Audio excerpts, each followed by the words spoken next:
सुप्रभात बच्चों, आज मैं आपको अलंकार बता रही हूँ।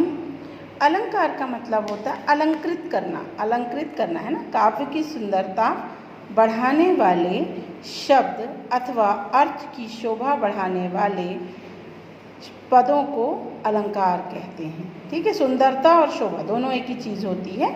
मैंने दो अलग अलग जगह इसलिए इस्तेमाल किया है कि आपको ये पता रहे कि अगर सुंदरता किसी ने लिख दिया वो भी गलत नहीं है, शोभा लिख दिया वो भी गलत नहीं है। ठीक है ना। अलंकार का अर्थ शाब्दिक अर्थ होता है बेटा आभूषण, है ना। आभूषित करना, किसी चीज़ को सुंदर बनाना, सुशोभित कर देना ही अलंकार है। चाहे वो जैसे सुंदर दिखने के लिए लोग गहने पहनना पसंद करते हैं, उसी प्रकार काव्यों में शब्दों और अर्थों की शोभा बढ़ाने के लिए जो शब्दों का चयन है या जो अर्थ निकलता है वो उस काव्य की सुंदरता को बढ़ा देता है। ठीक है ना। तो ये दो प्रकार के होते हैं, शब्दालंकार और अर्थालंकार, है ना। अब शब्दालंकार कितने प्रकार के होते हैं वो ये देखिए आप, अनुप्रास, यमक और श्लेष, ये तीन बेटा शब्दालंकार हैं। ठीक है ना। और फिर होता है अर्थालंकार। अर्थालंकार में उपमा अलंकार, रूपक अलंकार, उत्प्रेक्षा अलंकार, अतिशयोक्ति अलंकार, अन्योक्ति अलंकार और मानवीकरण, है ना। ये इतने जो आप देख रहे हैं ये शब्दालंकार के भेद हैं, ये अर्थालंकार के भेद हैं। बेटा एक बार और जान लो कि शब्दालंकार अलग जो होते हैं वो शब्दों की शोभा बढ़ाते हैं और अर्थालंकार अर्थों की। जैसे हम उन्हें परिभाषित कर रहे हैं तो ये आपको समझ में आएगा। शब्दालंकार, जिस अलंकार में शब्दों के माध्यम से काव्य की शोभा बढ़ाई जाती है वहाँ शब्दालंकार होता है। कैसे बेटा, देखिए जैसे चारु चंद की चंचल किरणें खेल रही थी जल थल में, है ना। चारु मतलब होता है चंद्रमा, है ना। चारु चंद, चंद लिखा ही है कि चंद्रमा की चंचल किरणें कहाँ खेल रही हैं, जल और थल यानी धरती और पानी, जल में भी और धरती में भी खेल रही है। मतलब वो आपने कभी जब नदी में देखा होगा, रात में देखिएगा, नदी में सुंदर सुंदर तारे जब टिमटिमाते हैं, चंद्रमा की रोशनी पड़ती है तो पानी जब हिलता है तो बहुत सुंदर दिखाई देता है। तो इसमें शब्दों की शोभा है, एक लय है कि एक आप जैसे बोले चारु चंद की चंचल किरणें खेल रही थी जल तल में, है ना। तो जब किसी भी काव्य में शब्दालंकार में जब किसी काव्य में शब्दों के माध्यम से शोभा बढ़ जाए उसे शब्दालंकार कहते हैं। अब शब्दालंकार के भेद में अनुप्रास अलंकार सबसे पहले आता है। तो जब किसी काव्य की शोभा बढ़ाने के लिए किसी वर्ण, याद रखिएगा वर्ण, है ना, वर्ण की आवृत्ति बार बार होती है उसे अनुप्रास अलंकार कहते हैं। इसमें वर्णों की आवृत्ति होती है, शब्दों की नहीं बेटा, वर्णों की आवृत्ति बार बार होती है। जैसे कालिंदी कूल कदम की डरनी, है ना, कालिंदी कूल कदम की डरनी, है ना। तो इसमें का वर्ण की आवृत्ति कितनी बार हुई है, 3-4 बार हुई है।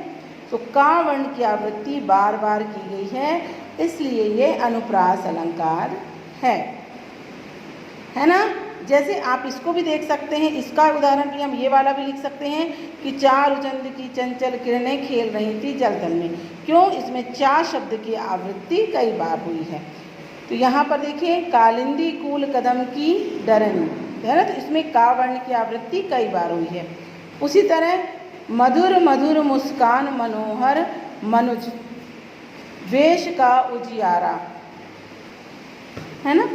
तो जैसे बेटा मैंने बताया मधुर मधुर मुस्कान मनोहर मनुज वेश का उजियारा, इसमें देखिए माँ शब्द की आवृत्ति माँ वर्ण की आवृत्ति कई बार हुई है, तो इसलिए ये अनुप्रास अलंकार हो गया। ठीक है ना। तो आपको मैंने बताया कि शब्द अलंकार में शब्दों के माध्यम से काव्य की शोभा बढ़ती है ना। और उसके भेद में क्या है, सबसे पहले अनुप्रास अलंकार जिसमें किसी एक वर्ण की आवृत्ति कई बार होती है। ठीक है, तो ये क्या हो गया बेटा, ये अनुप्रास अलंकार है। फिर होता है यमक। यमक जिस अलंकार में किसी शब्द की आवृत्ति कई बार हो पर उसका अर्थ अलग अलग निकले, वहाँ पर यमक अलंकार होता है। आपने पढ़ा कि अनुप्रास अलंकार में वर्णों की आवृत्ति कई बार होती है, ठीक है, लेकिन यमक में क्या होता है, किसी शब्द की आवृत्ति कई बार होगी, पर जितनी बार भी होगी उन हर बार में उसका अर्थ अलग अलग होगा। जैसे देखिए मैं बता रही हूँ, काली घटा का घमंड घटा, ठीक है, इसमें क्या हो रहा है बेटा, एक घटा का अर्थ क्या है, मेघ बादल, और दूसरी घटा का अर्थ क्या होता है, कम होना, घटना, है ना। तो हुआ ना, काली घटा का घमंड घटा, एक घटा मतलब बादल, ठीक है, और घमंड घटा मतलब कम हो जाना, एक घटा का मतलब है कम होना, ठीक है ना। उसी तरह कनक कनक तय सौगुन, है ना, मादकता अधिकाय, इसमें कनक का, एक कनक का अर्थ, इस कनक का अर्थ क्या हो गया, सोना, और इस कनक का अर्थ है धतूरा। बेटा ये पूरा इस तरह है कि कनक कनक तय सौगुन मादकता अधिकाय, यह खात बौराय आदमी, यह पात बौराय, अर्थात अत्यधिक सोना मिलने से भी आदमी का दिमागी संतुलन मतलब खराब हो जाता है, और यदि वो धतूरे का सेवन कर ले तो भी उसका दिमागी संतुलन खराब हो जाता है। तो इसीलिए कनक के दो अर्थ हैं, एक का अर्थ है सोना और दूसरे कनक का अर्थ है धतूरा। ये आपका यमक अलंकार हो गया। फिर आता है श्लेष।